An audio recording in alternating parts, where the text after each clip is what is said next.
স্ক্রিনে যে আপনি যে ভদ্রপুরুষকে দেখতে পাচ্ছেন, এ কই সাধারণ ব্যক্তি না, এনার পেট জ্বালামুখী।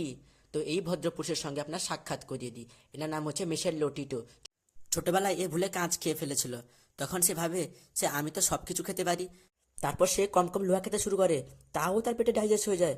যখন ডাক্তার তার পেটে রিসার্চ করে, তাকে রেয়ার কন্ডিশন পিকা হয়েছে, যা সাধারণ মানুষের পেটের থেকে অনেক বড়, এবং তার পেটের অ্যাসিড খুবই স্ট্রং।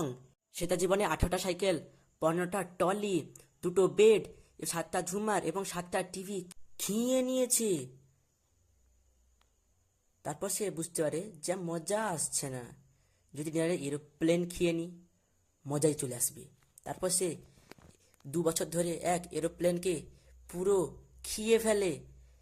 লোকগুলো যখন তাকে অদ্ভুত খাওয়ার জন্য ওয়ার্ল্ড রেকর্ড সার্টিফিকেট দেয়, ও তাকেও খেয়ে ফেলে। সাবস্ক্রাইব।